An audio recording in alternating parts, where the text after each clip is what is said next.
Bismillahirrahmanirrahim. Assalamualaikum warahmatullahi wabarakatuh.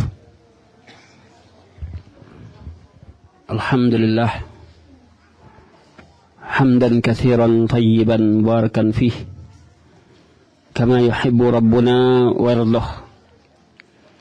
Asyhadu an la ilaha illallah wahdahu la syarika lah wa asyhadu anna Muhammadan abduhu wa rasuluh la nabiyya ba'd. Allahumma salli wa sallim ala nabiyyina Muhammadin wa ala alihi wa sahbihi wa man tabi'ahum bi ihsan ila yaumiddin, amma ba'd. Fa inna asdaqal kalam kalamullah wa khairal hadi hadi Muhammadin sallallahu alaihi wasallam wa syarrul umuri muhdatsatuha wa kullu muhdatsatin bid'ah wa kullu bid'atin dhalalah wa kullu dhalalatin finnar.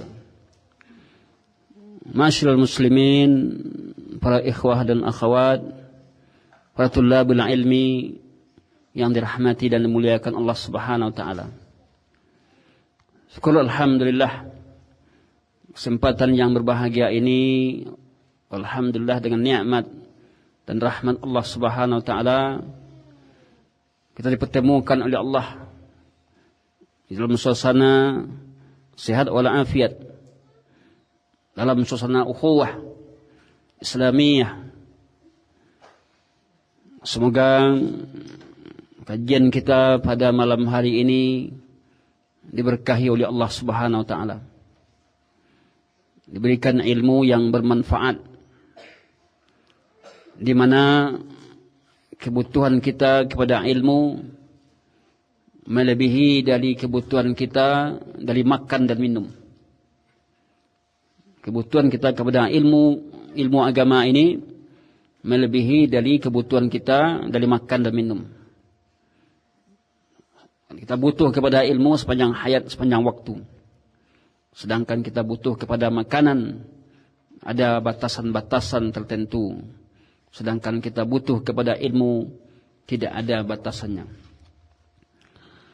Kesempatan yang berbahagia ini merupakan nikmat Allah Subhanahu wa taala yang bisa hadir ke majlis ini. Kita ucapkan jazakallahu khairan kepada Ustaz Zul dan juga kepada para ikhwah yang lain, yang mana insyaallah taala untuk pembahasan kita kali ini kita akan membahas tema khusus, yaitu berkorban sesuai sunnah Rasulullah sallallahu alaihi wasallam. Berkorban sesuai sunnah Rasulullah.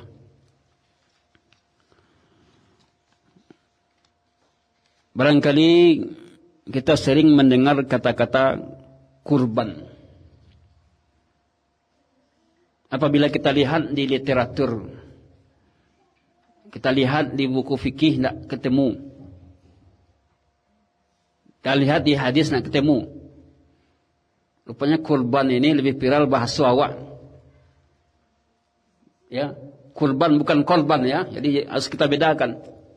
Kurban bukan korban. Kalau korban banyak maknanya. Ya, kurban. Maka kita lihat di dalam literatur atau di dalam buku-buku yang jadi rujukan, buku hadis, buku fikih, maka kita dapatkan di situ kurban ini udhiyah atau adha atau al-adahi. Tidak bersebut dewa dah kurban. Punya kurban ini hanya bahasa awak. Ya. Sebagian mengatakan kurban dari kata-kata qarib. Qarib apa artinya? Dekat. Ya. Kurban katanya mendekatkan diri kepada Allah. Maka ibadah kurban akan kita temukan maknanya atau bahasanya di dalam bahasa syar'i adha atau udhiyah. Kita temukan babul adha, babul udhiyah. Tidak kita temukan babul kurban. Tak sebut. Kalau mau cari lihat literatur nak ada sebut kurban itu. Rupanya kurban itu bahasa awak. Artinya mendakikan diri kepada Allah kalau kurban saja. Tapi adha atau udhiyah adalah kalimat yang dipakai untuk satu bentuk penyembelihan. Untuk penyembelihan hewan. Namanya udhiyah. Penyembelihan hewan ternak. Oleh karena itu, kita harus mengetahui seluk-beluk tentang kurban ini. Karena dia merupakan bagian syariat kita. Yang sudah ada sejak zaman Nabi Ibrahim alaihissalam. Namun untung saja dengan hikmah Allah, kurbannya Nabi Ibrahim diganti dengan seekor kibas. Bayangkan andai kata benar terjadi penyembelihan Nabi Ismail, tentu akan dikorbankan kita punya anak. Wak punya anak akan korban nanti andai kok sakironya memang batu Nabi Ismail dan Nabiah. Rupanya Allah Maha Hikmah diganti dengan seekor kibas.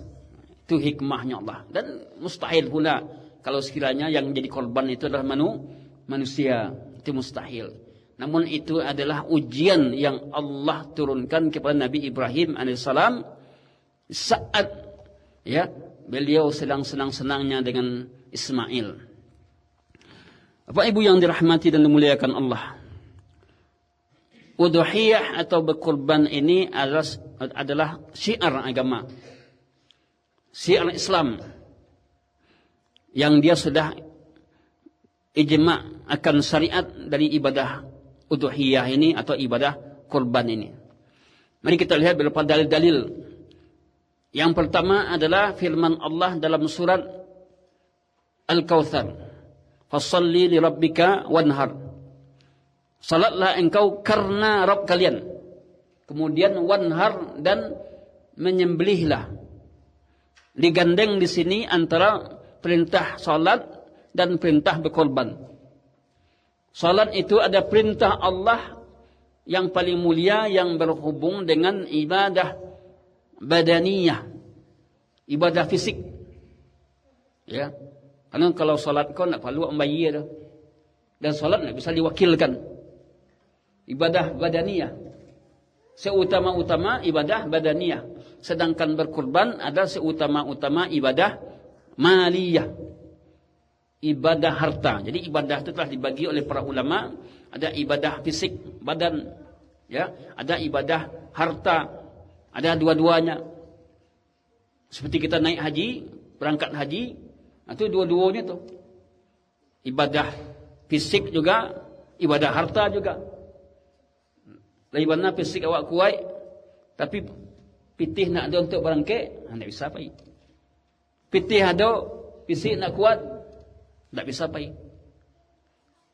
Harus terkait semuanya. Namun ibadah kurban, ibadah yang terkait dengan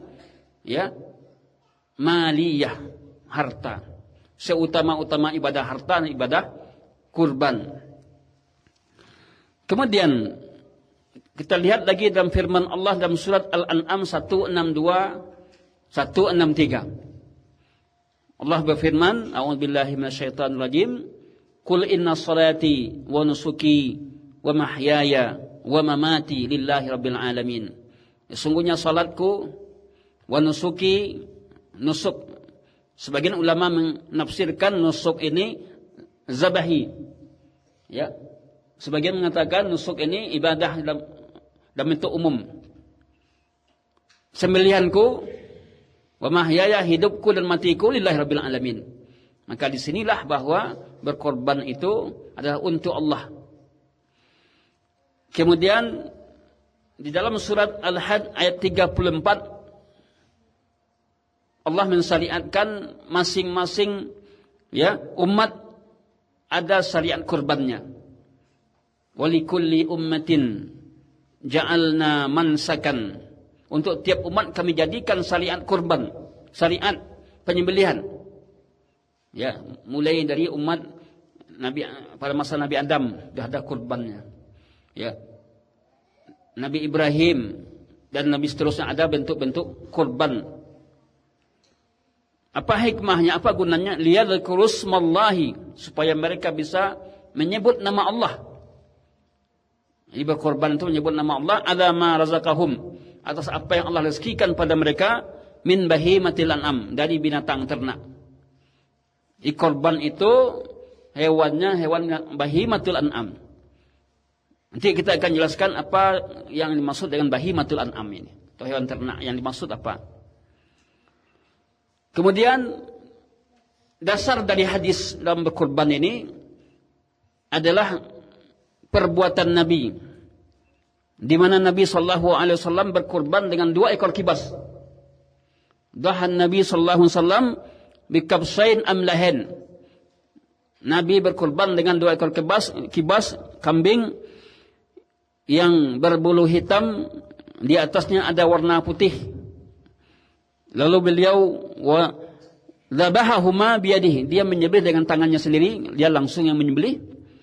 Lalu beliau menyebut nama Allah, kemudian bertakbir, kemudian beliau meletakkan kakinya di atas tubuh domba tersebut. Jadi Nabi sallallahu alaihi wasallam berkorban 2 ekor kibas, kemudian beliau langsung menyembelihnya dengan sendirinya. Hukum asalnya berkorban itu adalah orang yang berkorban menyembelih. Hanya saja boleh diwakilkan. Kok takut awak jawi, ya, takut kambing menyembelihnya diwakilkan pada orang lain. Itulah di negeri kita ini berkorban serahkan kepada panitia korban. Panitia korban ini dia adalah wakil, sama dengan wakil orang yang berkorban. Dia yang mengurus, ya, membeli sapinya, mengurus sampai selesai. Ini dalil amalan Nabi tentang ibadah kurban. Kemudian Nabi sallallahu alaihi wasallam selama 10 tahun di kota Madinah beliau berkurban, ya. Aqaman Nabi sallallahu alaihi wasallam bil Madinati 10 sinin yudhi. Nabi bermukim di kota Madinah selama 10 tahun, kemudian beliau berkorban. Tentu tiap tahun jadinya, atau 10 kali dia berkorban. Kemudian bila kita lihat apa hukum dari berkorban ini? Apa hukum? Sepakat para ulama, ijma' para ulama, berkorban itu adalah disyariatkan. Di syariat dia tidak akan pernah berubah. Kalau syariat ini. Akan tetapi berbeda pendapat para ulama tentang hukumnya wajib atau sunnah. Ini syariat. Tapi dalam hal apakah dia wajib atau sunnah, terjadi khilaf para ulama di sini. Jumhur ulama, mayoritas ulama menyatakan bahwa kurban itu adalah sunnah muakkad. Apa itu sunnah muakkad? Yang ditekankan. Anak pondok tahu, ya. Sunnah muakkad, sunnah yang sangat ditekankan, yang nilainya dekat kepada wajib. Sehingga kalau yang sunnah muakkad ini Nabi hampir tidak pernah meninggalkan sunnah muakkad. Sebagian ulama lagi mengatakan wajib bagi yang mampu. Wajib bagi yang mampu. Apa dalilnya? Kalau yang sunnah muakkad ini dalilnya adalah ada suatu hadis yang menyatakan, ya, ada kalimat arada di situ. Jika kalian ingin, ya, jika sudah masuk, ya, awal Zulhijjah dan ingin arada ahadukum, ingin salah seorang kalian untuk berkorban, ya, maka tahanlah untuk mencukur rambutnya dan bulunya. Di sini para ulama mengatakan adanya kata-kata ingin tadi menunjukkan bahwa dia tidak wajib kurban tadi. Kemudian juga sebagian sahabat juga ada yang tidak ikut berkurban. Ini menjadi dalil bahwa berkurban itu adalah tidak wajib tapi sunnah muakkad. Adapun dalil yang dianggap wajib seperti berdalil dengan hadis ya, man lahu sa'ah walam yudahhi fala yaqrabanna musallana. Ini mereka berdalil dengan hadis tersebut. Siapa yang punya ya kelapangan lalu dia tidak berkorban, jangan mendakeknya ke tempat salat kami. Jangan mendakeknya ke tempat ya salat hari raya maksudnya.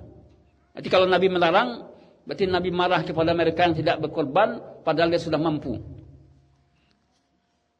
Padahal dia sudah mampu atau lapang. Kepatang ada orang bertanya, ba'a kadar, standar lapang tu. Ya. Apa batasannya dianggap orang lapang? Ya.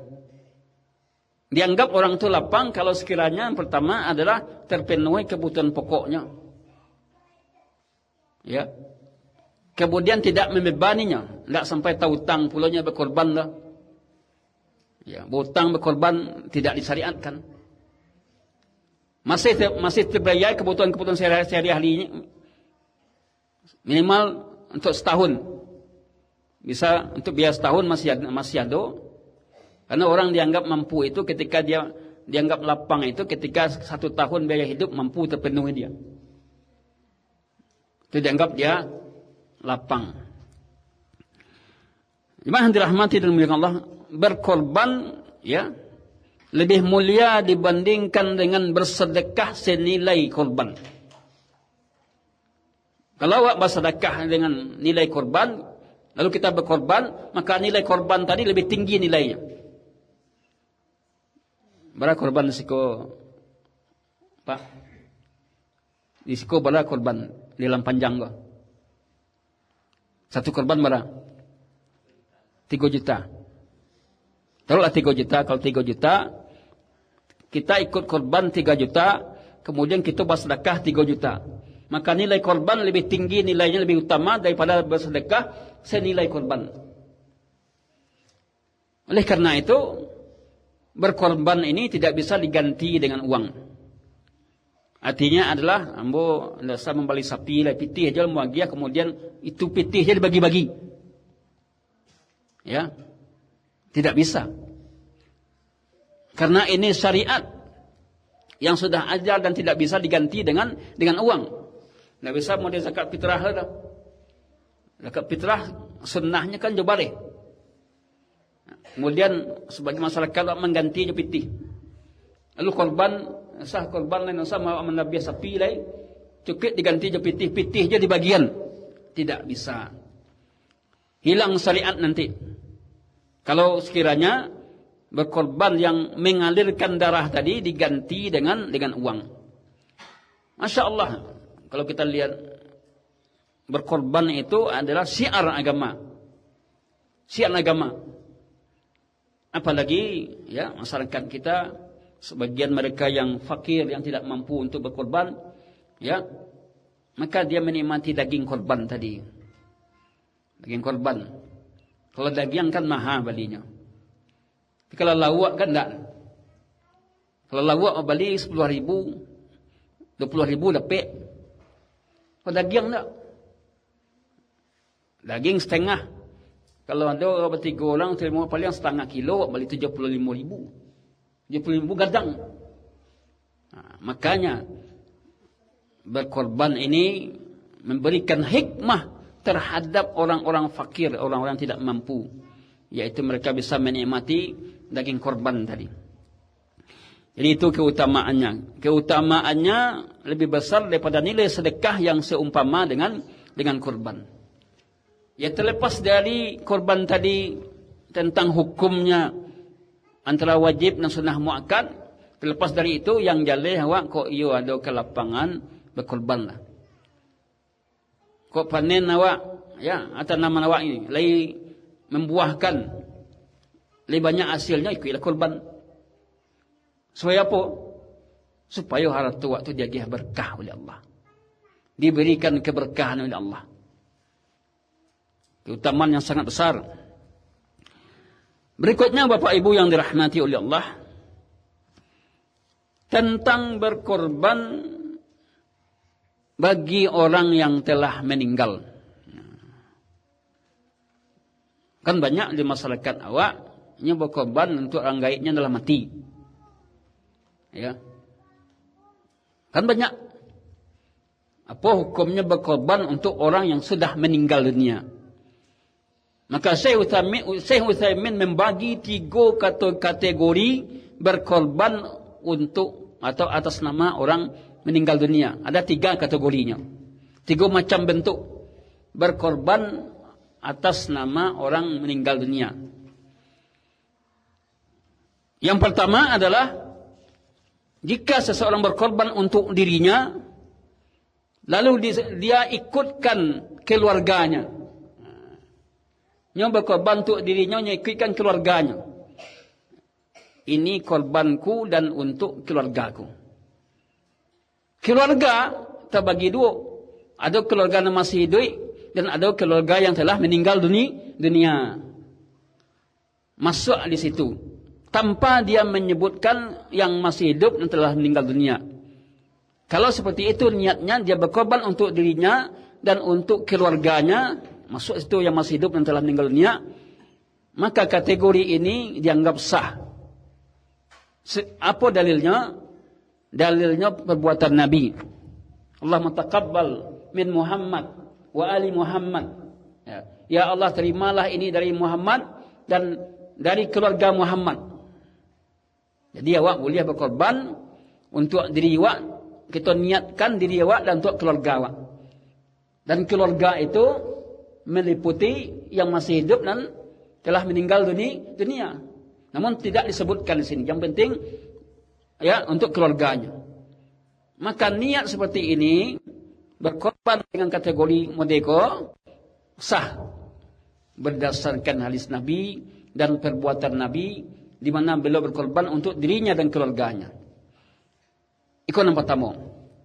Kategori berkorban untuk orang yang meninggal dunia yang pertama, yaitu seseorang berkorban untuk dirinya dan disertakan dengan keluarganya. Nyanyian sekalian untuk keluarganya. Ini dibolehkan. Kategori kedua, untuk korban orang yang telah meninggal dunia, bentuk yang kedua, apabila seseorang berkorban untuk orang yang telah meninggal dunia dengan alasan sebagai wasiat. Yang berwasiat. Contohnya mungkin awak punya orang gaib, sebelum datang ajalnya masih sadar, masih pandai mengecek.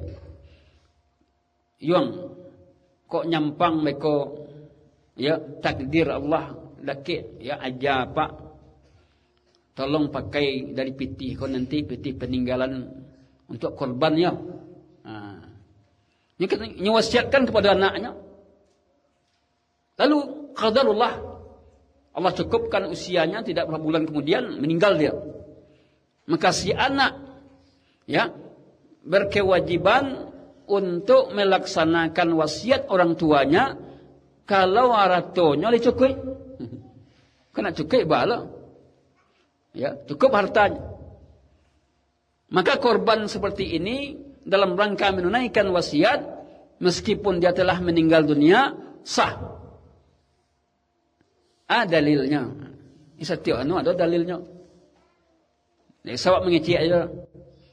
Dalilnya firman Allah Al-Baqarah 181. A'udzubillahi minasyaitonir rajim. Faman baddalahu ba'da ma sami'ahu fa innama itsmuhu 'alal ladzina yubaddiluna.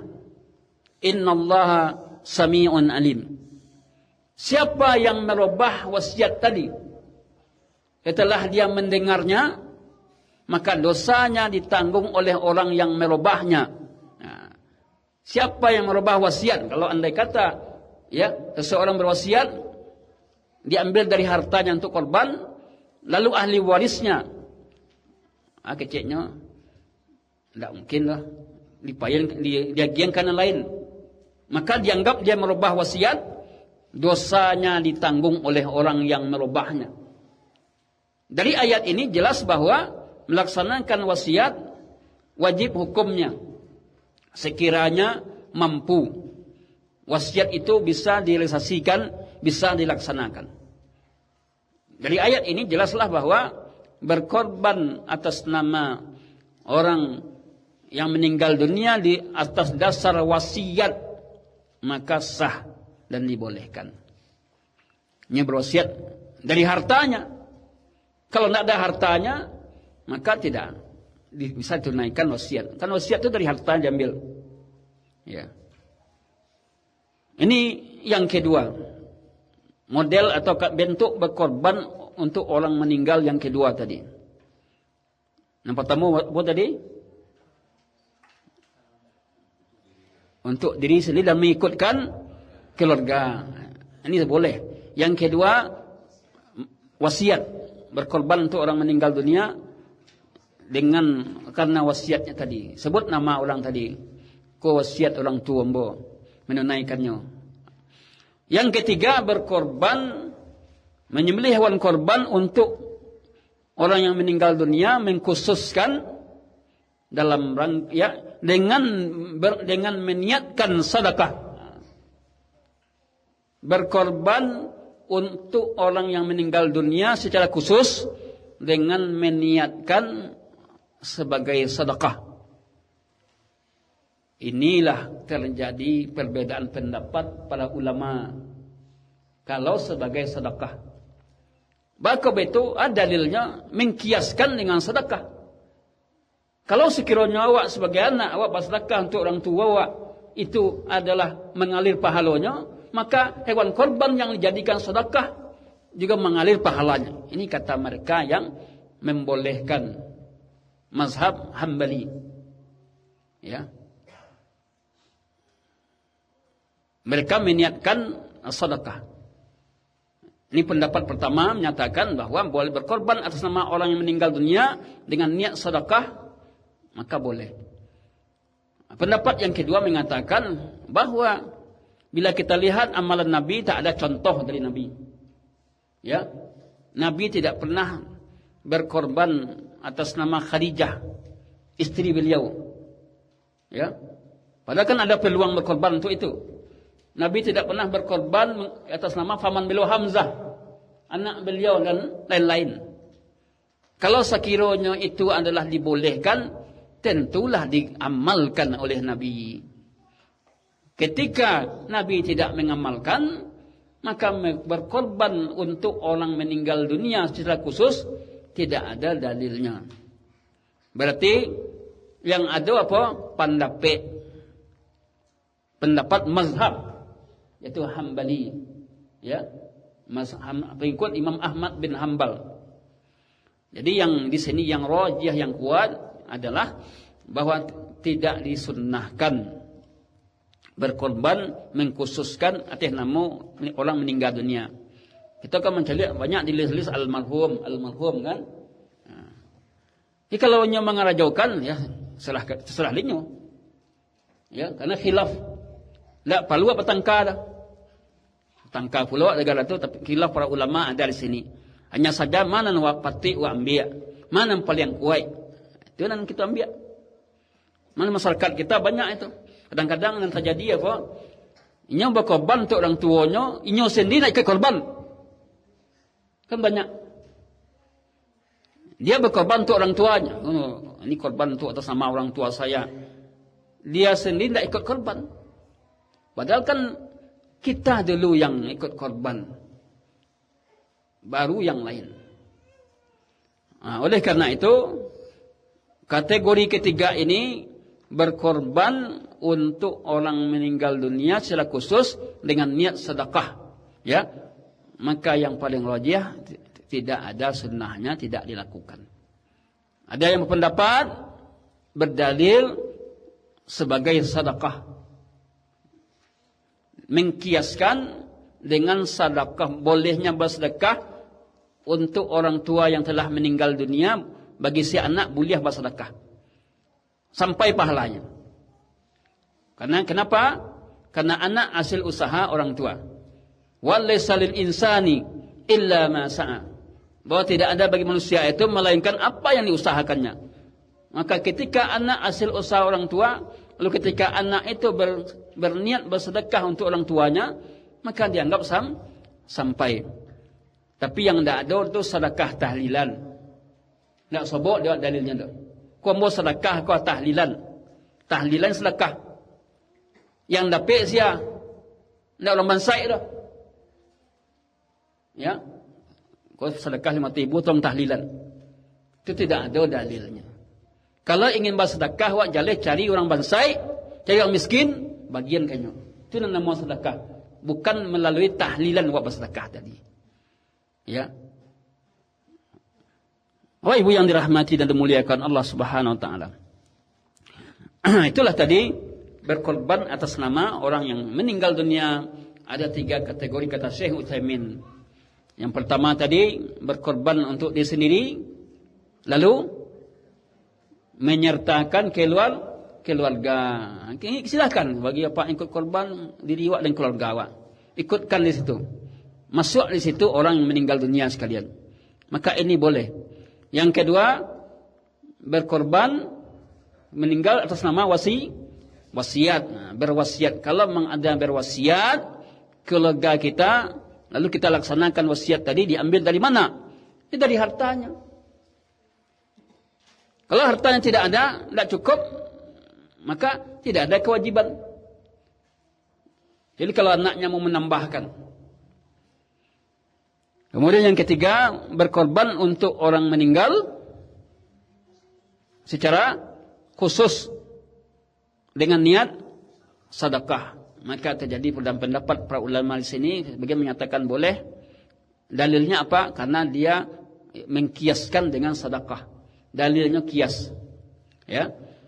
Kemudian pendapat yang kedua menyatakan bahwa tidak ada perbuatan Nabi, tidak ada amalan Nabi berkorban atas orang meninggal, ya, mengkhususkan orang yang meninggal tidak ada. Yang ada adalah mengikut sertakan diri dan keluarganya. Itu nanado. Ya. Tapi mengkhususkan menyebut nama si fulan, ya, korban untuk si fulan yang telah meninggal, maka tidak ditemukan adanya dalil tadi. Itu Bapak Ibu yang dirahmati dan dimuliakan Allah Subhanahu wa taala. Dari keterangan tadi jelaslah bahwa kemudahan yang diberikan dalam agama kita dalam berkorban, ya, berkorban itu sebenarnya satu korban, satu kepala keluarga sudah cukup sebagai satu korban. Tidak diharuskan masing-masing berkorban, seperti suami ikut korban, isteri ikut korban pula, anak ikut korban pula. Kecuali kalau anak kau nyalah berkeluarga pula. Lah terbentuk lo keluarga lainnya. Itu korban untuk dirinya dan keluarganya lah. Nanti di bawah tu mau itu lah. Lah itu setarikhnya. Sampai di sini jelas keterangan tadi. Berikutnya adalah syarat-syarat dalam penyembelihan atau syarat-syarat udhiyah. Syarat-syarat di dalam penyembelihan, dalam menyembelih atau dalam berkorban. Yang pertama adalah hewan korban harus dari binatang ternak. Kau nama katuang tadi bahimatul an'am. Hewan korban harus dari binatang ternak. Apa binatang ternak yang dimaksud? Yang dimaksud binatang ternak ini adalah dalam keterangan para ulama, yaitu onta, sapi, dan kambing. Itu binatang ternak tadi. Jangan salah paham pula awak. Ambo ada ayam buya. Ternak ayam ambo banyak. Kau 50 ekor ayam mah. Kau ambo bagian untuk korban ambo. Tak masuk di situ dah. Kau ada lapak kau, ambo ada itiak. Kau korban ambo itiak 30 ekor. Tak masuk di situ.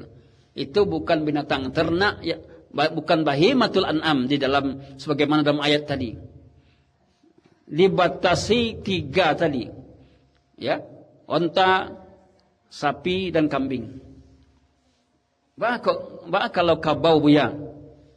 Kan kabau. Boleh hendak jadi hewan korban kabau tadi. Maka di sini para ahli hewan tentu harus melihat apakah kerbau itu satu jenis dengan sapi atau tidak. Tanya ke ahli hewan. Kalau dia satu jenis, maka kerbau bisa dipakai untuk hewan korban. Kalau tidak sama jenisnya dah, maka tidak bisa kerbau jadi ya hewan korban.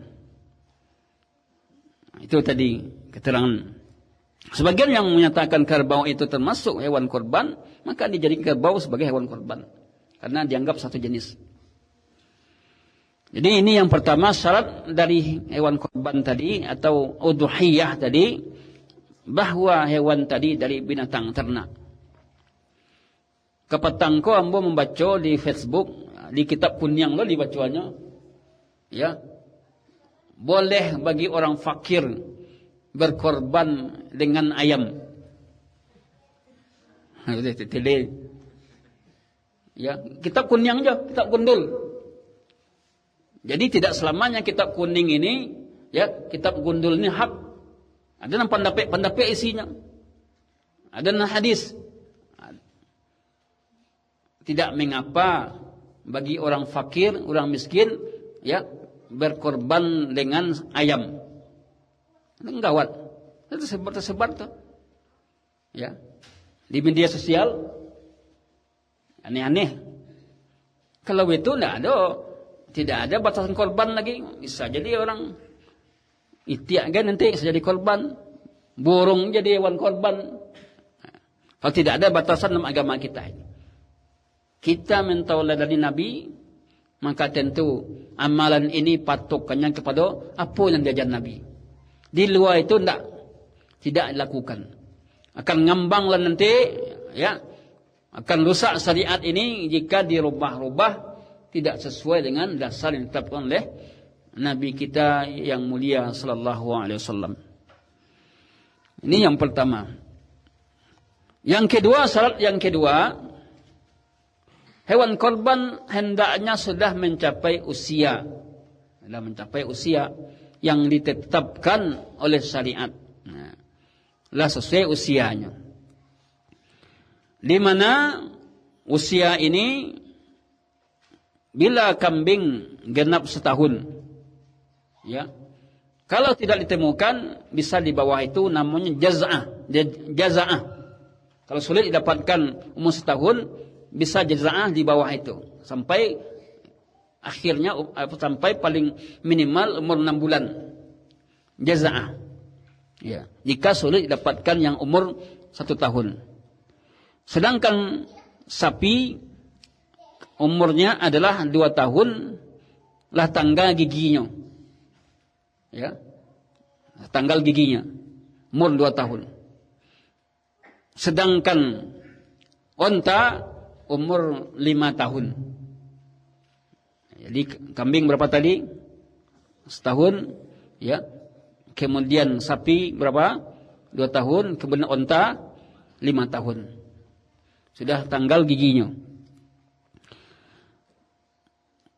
Bisa di bawah itu jika tidak didapatkan. Syarat yang ketiga, bahwa harus terbebas dari cacat yang menyebabkan binatang itu, harus terbebas dari cacat. Cacat yang menyebabkan, ya, tidak sah. Yang namanya berkorban, tentu kita tidak, ya, berkorban dengan yang cacat. Tentu sebaik mungkin, sebagus mungkin, tidak cacat. Ya. Cacat itu ada yang cacat yang tetap sah, ada yang tidak sah. Cacat yang menyebabkan tidak sah ada 4. Nanti kalau tidak ada di 4 tadi, bisa jadi dia cacat tidak sah, maka nanti dikiaskan. Ya.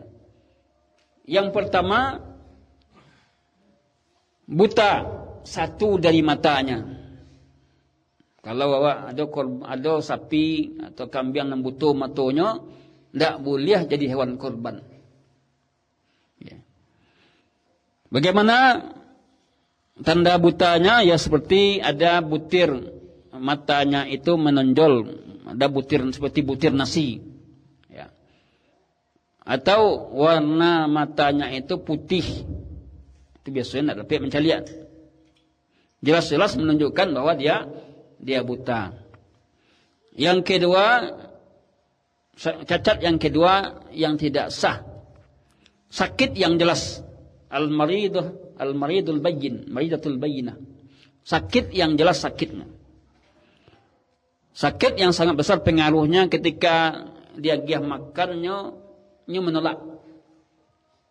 Ya mungkin orang adalah pengalaman ya dalam masalah hewan, tahu hewannya sakit itu tidak. Dan tidak ada nafsu makan.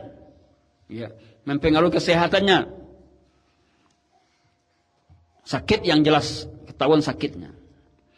Yang ketiga, cacat yang ketiga yang tidak sah, pincang salah satu kakinya atau lebih, maka ini tidak sah untuk jadi hewan kurban. Yang keempat, sangat kurus. Kalau sangat kurus, bagaimana jadi hewan kurban? Kali bagian itu jadi tulang sup aja lah. Oleh karena itulah hewan kurban ya harus hewan yang dapat kita nikmati, ya. Dagingnya bisa kita bagikan. Kalau hewan itu kurus, ya, maka ini tidak sah untuk dijadikan hewan kurban. Ini berdasarkan hadis, ya, hadis riwayat Imam Malik dan juga dalam kitab Muwatta menyatakan demikian. Arba'an al-arja'ul bayyin dhal'uha wal awra'u al-bayyin awruha wal maridah al-bayyin maraduha wal ajfa allati la tunqi. Ini yang 4 tadi. Maka di luar yang 4 ini ada juga yang sama atau mungkin bisa lebih. Kalau lebih atau sama, tetap maka berlaku baginya, tidak boleh jadi hewan korban. Seperti buta kedua matanya. Kalau tadi kan ciek. Kalau dua matanya buta, tidak bisa jadi hewan korban tadi. Mencret yang menyebabkan kurus, tidak bisa jadi hewan korban. Atau hewan binatang yang baru melahirkan. Berarti bolehnya hewan korban itu hewan batinu. Ya. Boleh jadi hewan korban. Namun tentu jantan lebih afdal. Ya, dibandingkan hewan korban betina. Kalau betina kan murah harganya. Ya. Boleh jadi hewan korban. Namun kalau dia baru melahirkan, maka ini tidak dipakai untuk hewan korban. Dipulihkan dulu. Ya. Kemudian hewan korban yang terkena musibah, ya seperti tercekik atau hewan itu jatuh, maka sama dia dengan yang 4 tadi. Ya. Tidak boleh jadi hewan korban. Atau hewan yang punya penyakit menahun, ya, lemah. Atau hewan yang putus salah satu kakinya. Ini tadi cacat, ya. Yang ketiga, bahwa hewan korban tadi jauh dari cacat yang menyebabkan tidak sah. Lazan orang. Ya. Kita salat dulu, nanti kita lanjutkan lagi. Wallahu a'lam bishawab. Assalamualaikum warahmatullahi wabarakatuh. Kembali kita lanjutkan para jemaah yang dimuliakan Allah Subhanahu wa taala. Tadi kita sudah menjelaskan beberapa poin tentang syarat-syarat dari udhiyah atau syarat-syarat dari kurban atau hewan kurban. Apa tadi syarat yang pertama? Ya, harus dari hewan ternak atau binatang ternak. Apa saja binatang ternak yang disyariatkan itu? Ya, unta, sapi dan kambing.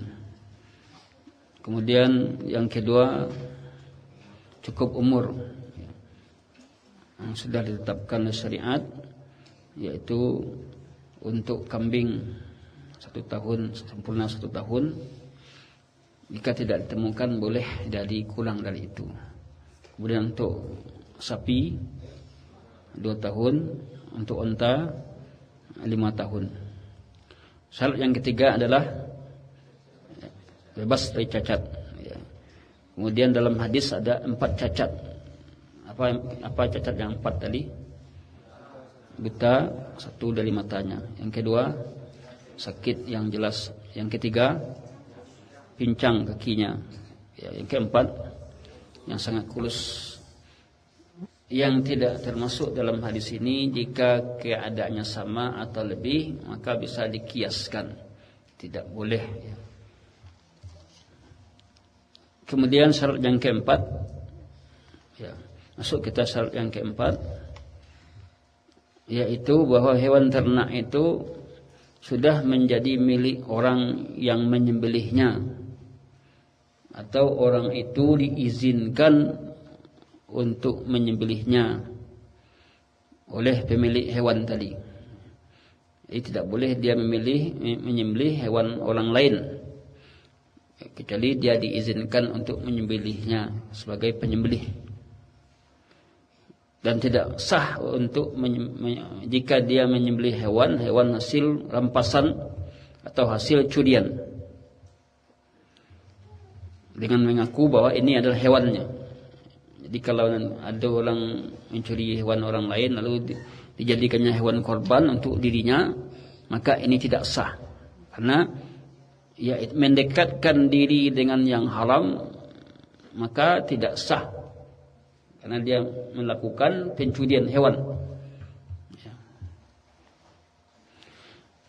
Kemudian yang kelima, syarat yang kelima, hendaknya hewan itu tidak terikat dengan hak orang lain. Hewan itu tidak ada keterikatannya dengan hak orang lain. Seperti hewan itu masih dalam status hewan gadaian. Ini digadaian orang, kemudian jadikan hewan korban atau awak. Tidak sah.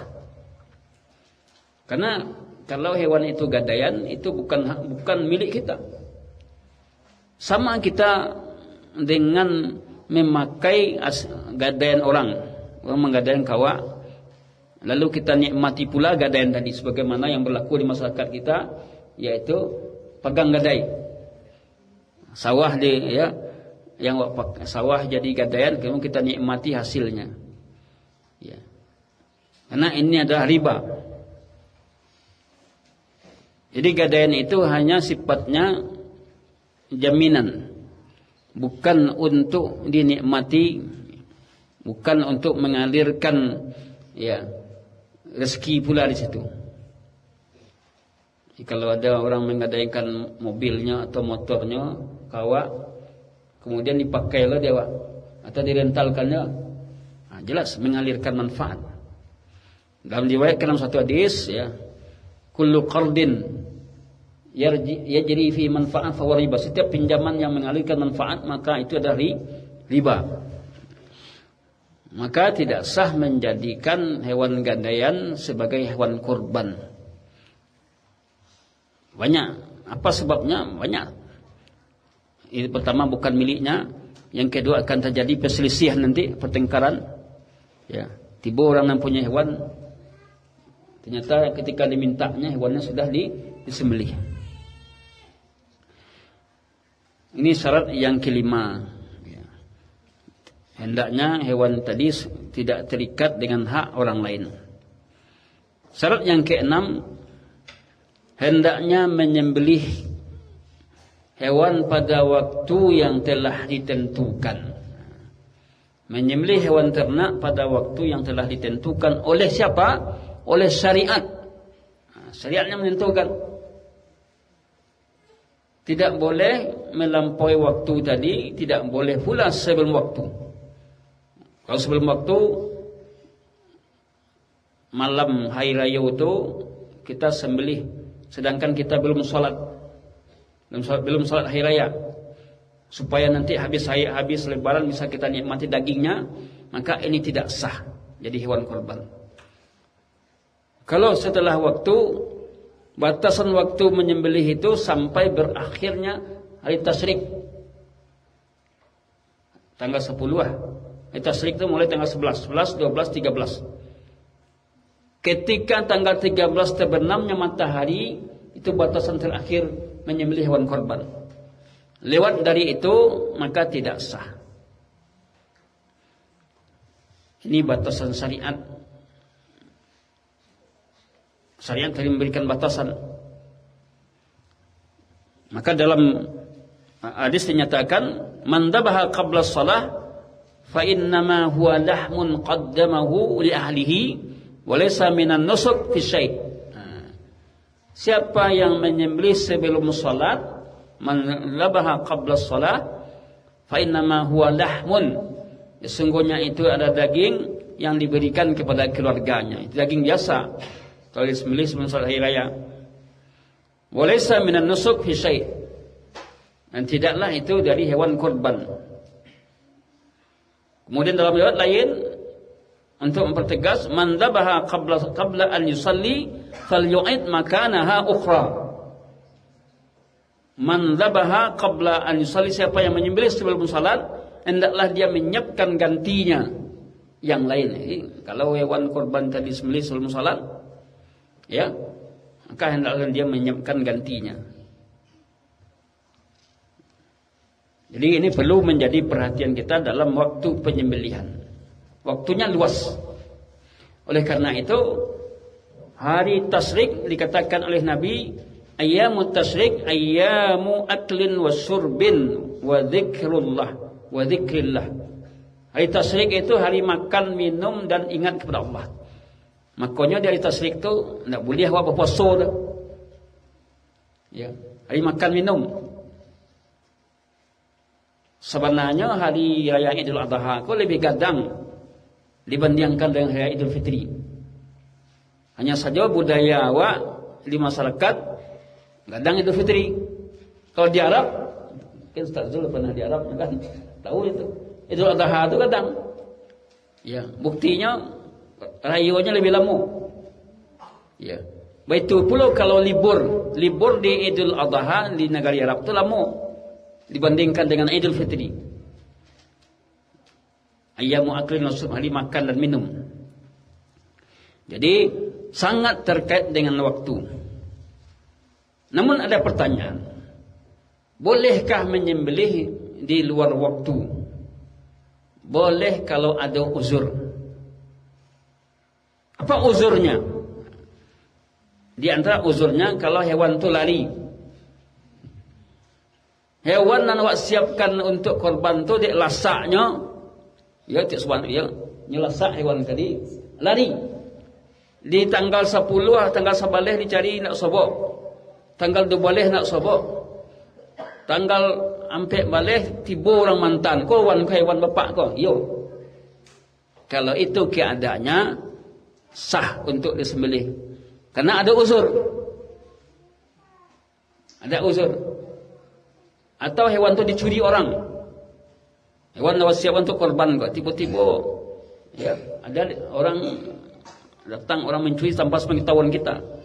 Lalu diadakan pencarian hewan-hewan tadi. Bersobok lewat hewan tadi.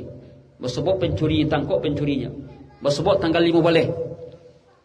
Maka sah untuk disembelih tanggal 15 ini. Ya. Kenapa? Uzur. Karena ada uzur.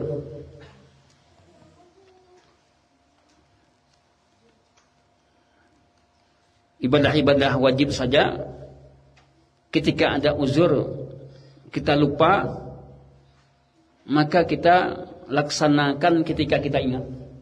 Salat, ada salat subuh, nak terkena salat subuh. Terkena dia salat subuh ketika masuknya waktu zuhur dan belum subuh tadi lah ya. Maka wajib kita salat subuh pada waktu itu. Kan dah di luar waktu. Kalau di luar waktu itu namanya qada. Mengqada, mengganti. Kalau dalam waktu namanya adaan. Dalam waktu namanya adaan, di luar waktu namanya qadaan. Boleh melaksanakan ibadah wajib di luar waktu ketika ada uzur. Uzurnya apa? Lupa. Seperti lupa. Maka menyembelih hewan korban boleh di luar waktu kalau memang ada uzurnya. Kalau memang ada uzurnya.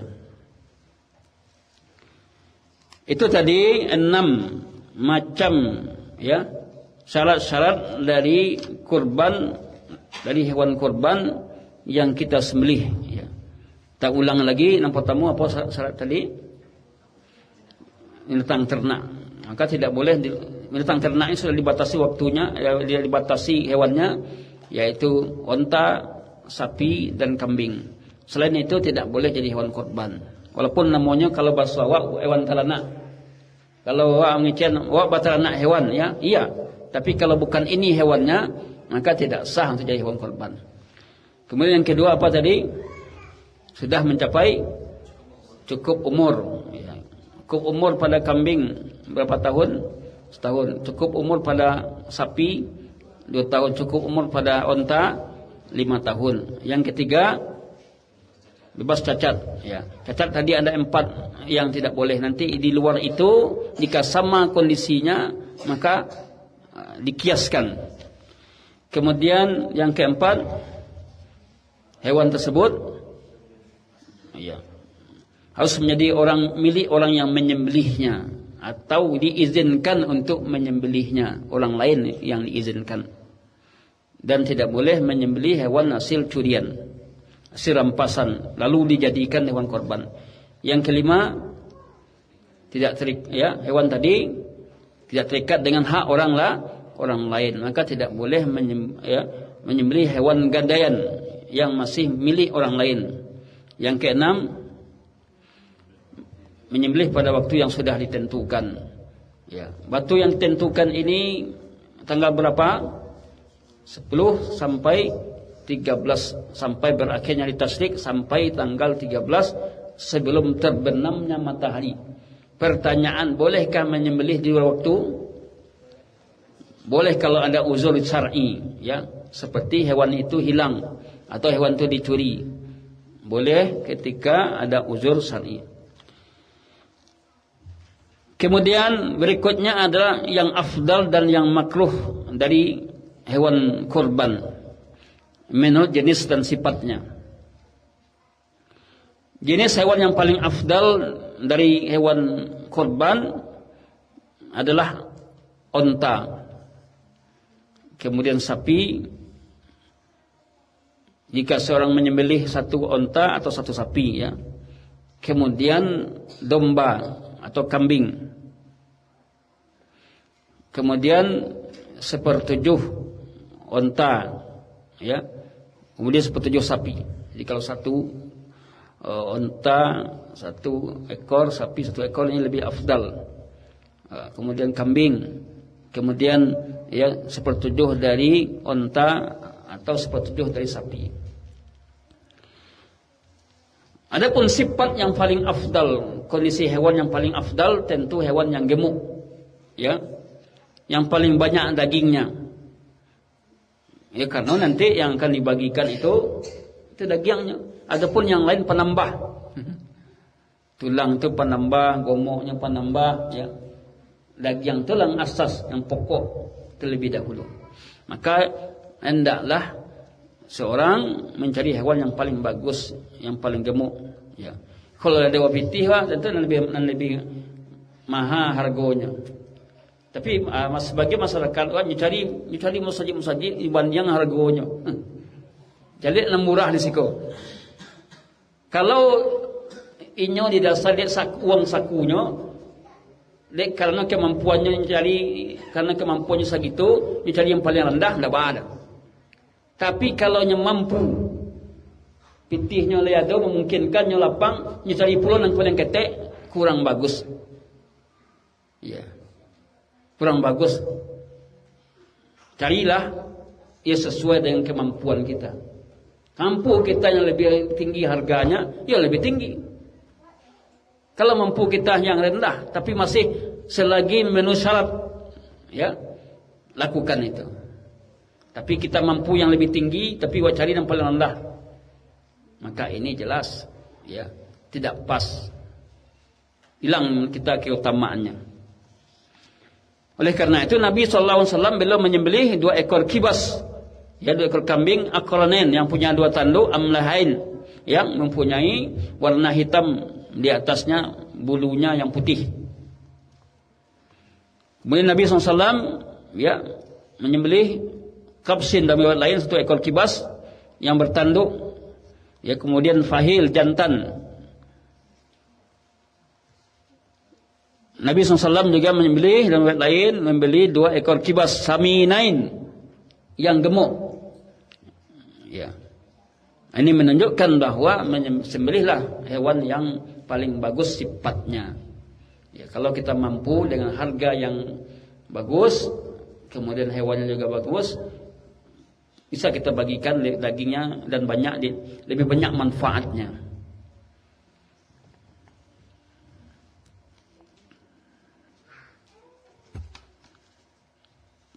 Kemudian untuk berapa orang satu udhiyah? Satu korban itu untuk berapa orang? Satu udhiyah, satu korban dari kambing cukup untuk satu orang. Ini sudah jelas. Dan keluarganya satu orang dan masuk keluarganya situ. Jadi kalau awak sekeluarga, kepala keluarga lah berkorban, lalu diniatkan untuk keluarganya satu, sudah masuk semuanya. 1 ekor kambing, atau juga 1 ekor atau 1/7 dia niatkan untuk dirinya dan keluarganya. Rasulullah sallallahu alaihi wasallam ketika beliau menyembelih, ya, lalu beliau membaca bismillah, Allahumma taqabbal min Muhammad wa ali Muhammad wa ummati Muhammad min ummati Muhammad, dimasukkan umatnya. Ketika beliau menyembelih, beliau meniatkan, beliau membaca Allahumma bismillah Allahumma taqabbal min Muhammad wa ali Muhammad wa min ummati Muhammad. Ya. Ini doa Nabi ketika beliau menyembelih tadi. Dimasukkan situ dirinya dan keluarganya dan umatnya.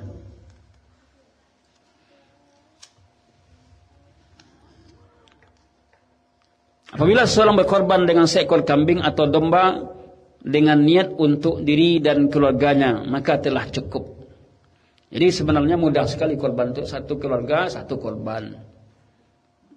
Tak mesti anaknya ikut korban pula. Belimu anaknya cik-cik lah korbannya, tidak mesti. Cukup satu korban. Ini kemudahan. Kecuali kalau anak tadi lah tagak lah seorang, lah berkeluarga lah ikut pula korban. Ini berarti dia anggap keluarganya dalam batasan, ya, istrinya, dan kalau punya anak tu masuk anaknya situ. Keluarga di sini masuk ke dalamnya yang masih hidup dan telah meninggal dunia. 7 unta atau 7 sapi telah sah bagi seorang seperti jika dia menyembelih seekor kambing. Jadi kalau 7 itu sama juga dengan dia menyembelih seekor kambing. Kemudian ada pula petang orang bertanya, kalau awak korban 2 ni awak korban akikah ya Allah. Awak korban ni awak akikah sekalian. Ya awak ingin lemak je nama tu. Apa hutang ingin capek? Saya hutang dah bayi ya. Untuk kita ketahui, korban dan akikah itu 2 ibadah yang berbeda. Pertama, kalau akikah itu adalah ibadah sembelihan yang dilakukan karena mensyukuri nikmat atas dasar kelahiran anak. Ya. Di mana kalau akikah tadi sunnahnya hanya dengan, ya, kambing. Tidak ada dengan sapi dah. Kalau akikah tidak ada riwayat kecuali main akal. Sebagaimana korban itu boleh dengan sapi, akikah juga gitu, main akal. Ya. Kemudian korban itu ibadah yang bertujuan mendekatkan diri kepada Allah yang dilakukan pada bulan, ya, pada hari raya haji dan hari tasyrik. Jadi beda, 2 ibadah yang beda. Tak bisa satu niat. Ya. Maka niatnya korban. Kalau niatnya akikah, jangan pada waktu itu. Lainkan waktunya.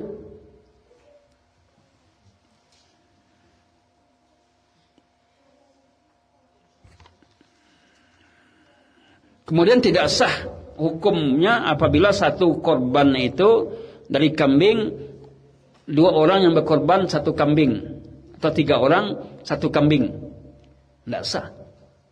Inilah ditentukan. Atau awak madia kakak bayu awak, iya, bertiga dia kakak kan, korban 3 juta.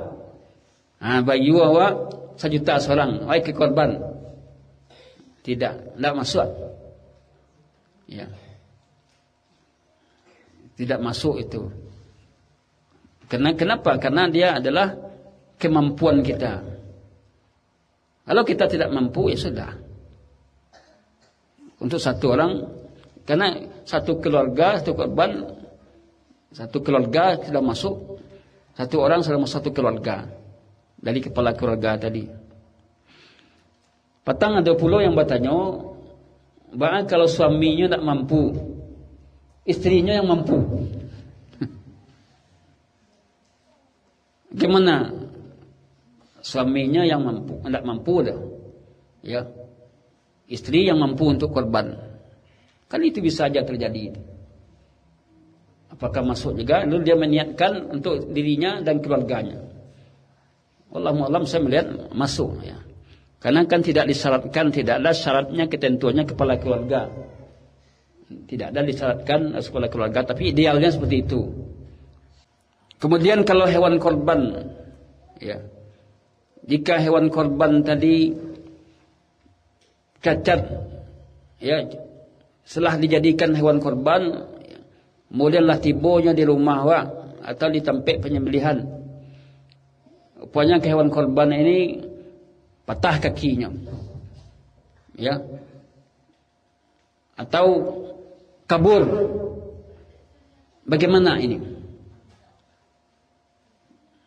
Maka Syekh mengatakan kalau sekiranya contohnya kau patah kakinya, apabila ini adalah kelalaian dari penjual sapi, ya, mungkin datang sapi korban itu dari pesisir Kalan Panjang, ya, kemudian tiba di siko nak taruh tagak gitu, tiba di siko nak taruh tagak, lalu sekali jauh, ya. Maka dalam hal ini, ya, jika ini kelalaian orang yang bawa sapi tadi, orang yang punya sapi, nya mengganti. Makanya baca jaleh, Pak. Tapi kalaulah serah terimanya, ya, sapi tadi sudah serah terima dengan orang yang menjual tadi dalam keadaan sehat. Lalu ketika itu lah pulang orang tu serah terima, rupanya sapi tadi sakit, ya.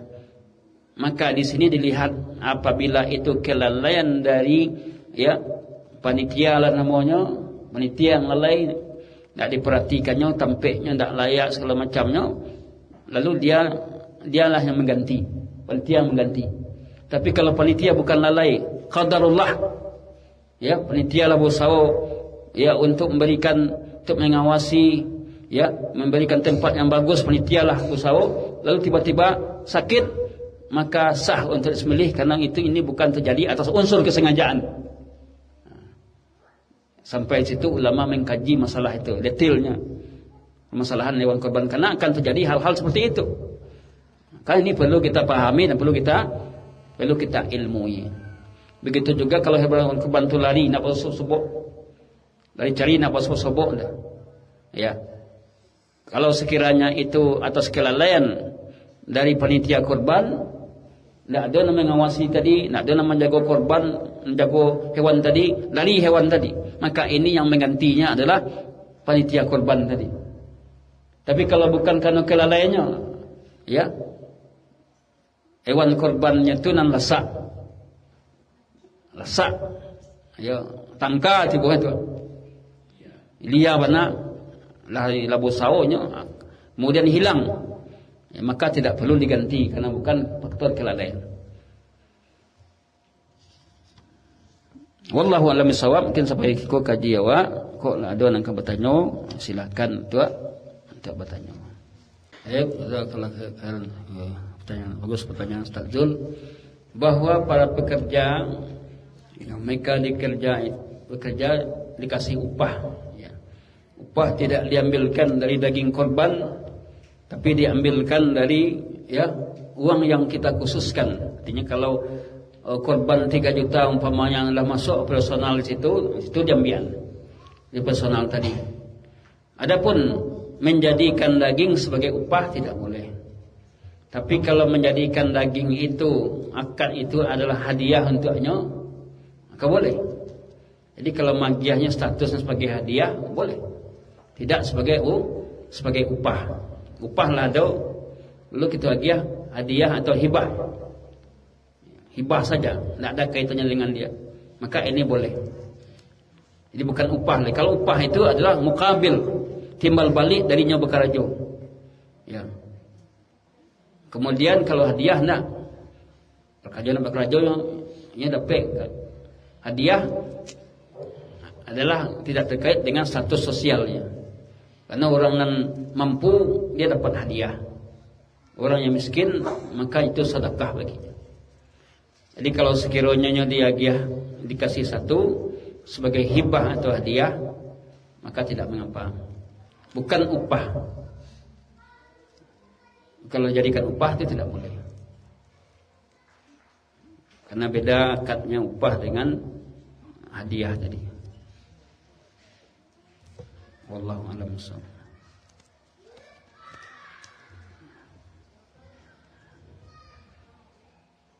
Mana yang lebih afdal, utama kekurban di lingkungan tempat tinggal kerja daripada di kampung halaman kita? Hukum asalnya kita berkorban itu di tempat kita tinggal. Mau tinggal situ berkorban. Hanya saja ketika di tempat waktu lah banyak orang berkorban, kemudian kita mencari ada tempat lain, ya, tetangga kita, tempat lain, ya, di situ sedikit sekali orang berkorban, sementara masyarakat banyak, maka kita sebarkan korban di tempat itu supaya apa? Maslahat. Lebih banyak maslahatnya. Kalau misalnya satu komplek, belum banyak makan daging di situ, banyak korban. Mana tempat lain masyarakatnya banyak, korban seketik, maka di tempat lain itu lebih besar maslahatnya, lebih rancak. Karena di situ orang banyak, orang berkorban seketik. Kalau kita ambil kita berkorban di situ akan lebih besar manfaatnya. Itu yang kita lihat di tempat kita bekerja, tempat tinggal kita. Jika di situ kondisi masyarakatnya banyak kurang mampu, ya, maka di situ tentu lebih utama dibandingkan di tempat lain. Kalau di kampung kita, kampung halaman kita, di situ banyak orang yang kurang mampu, maka di situ lebih utama melihat kepada maslahat, ya, manfaat dari daging korban tadi. Bagi orang yang sudah terbiasa makan daging, lah pasai makan daging, maka daging korban itu tidak terasa dah. Tapi kalau orang yang jarang makan daging, dia daging, masya Allah, ya terasa dia. Manih dengan daging korban tadi. Karena jarang makan daging korban. Tapi bagi orang yang terpaksa rutinnya makan daging yang mampu, ya, maka tentu dalam hal ini diberikan kepada orang yang, pada masyarakat yang tidak mampu, lebih utama dulu. Mohon pencerahan terkait makna lapang rezeki. Lapang. Tadi sudah kita singgung tentang kelapangan tadi. Kelapangan ini adalah apabila kita tidak berhutang, waktu itu. Kemudian tetap terpenuhi kebutuhan pokok kita sekian bulan, masih bisa biaya hidup, maka masih lapang. Tapi kalau sekiranya utang masih berserak, kemudian tidak nampak pembagiannya dah. Kalau berkorban di mana kan dibayar, jual kan dibayar, maka berarti tidak ada kewajiban korban baginya. Tapi kalau dia berhutang berkorban, tapi galabatuz zan, menurut dugaannya bisa membayar, berat dugaannya, karena tanggal sekian makan akan diterima pitih dari sebulan. Tanggal sekian ada sebulan, ada piutangnya yang akan diterima, maka boleh dia berkorban dengan berhutang tadi. Jika dia melihat ada tampik pembayarannya. Tapi kalau dia berkorban, berhutang berkorban, kemudian dah tahu lima kali agiah beko, maka tidak ada kewajiban korban baginya. Akan rugi kita. Wallahu a'lam bishawab. Dilarang untuk memperjualbelikan kulit, ya. Kalau untuk daging sepakat para ulama itu haram untuk memperjualbelikan. Kalau untuk kulit terjadi perbedaan pendapat para ulama di sini untuk memperjualbelikan. Yang rajih adalah dia tidak boleh diperjualbelikan. Kemudian bagi siapa? Bagi orang berkorban tak boleh hanya memperjualbelikan. Tapi kalau kulit telah diagian ke orang lain, apa katanya kepada panitia? Kulit kami serahkan kepada orang yang mengelola. Kata orang yang berkorban kok, kulitlah kami serahkan. Silahkan mungkin untuk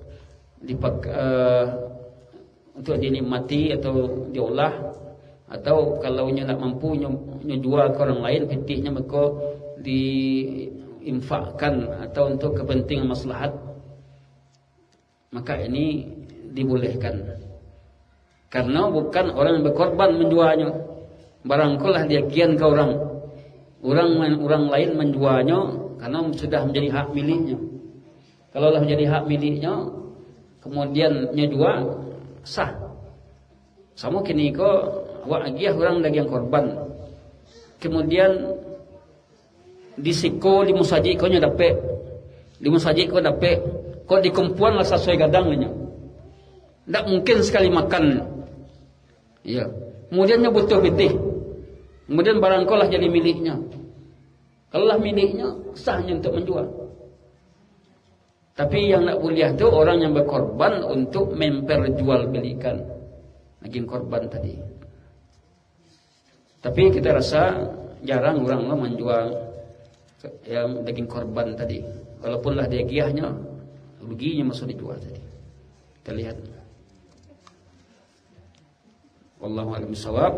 Jadi larangan itu berlaku bagi orang yang berkorban. Bagi orang kulit tadi kalau dah jadi miliknya, kemudian yang perjualbelikan jual, maka boleh untuk dijual. Baik, jika tidak ada, kita cukupkan kaji kita sampai di sini. Ya. Semoga bermanfaat, menambah ilmu kita semua, khususnya dalam masalah yang berkaitan dengan ibadah kurban ini. Masih banyak yang lain lagi yang masih belum tuntas, ya. Tapi yang pokok-pokok itu, ya, yang bisa kita sampaikan, termasuk nanti cara penyembelihannya bagaimana, ya. Ini juga perlu kita pelajari, ya. Mungkin lagi ustaz-ustaz lain bisa melanjutkan pembahasan ini, ya. Kita akhiri dengan doa kafaratul majlis. Subhanakallahumma bihamdika asyhadu an la ilaha illa anta astaghfiruka wa atubu ilaik. Assalamualaikum warahmatullahi wabarakatuh.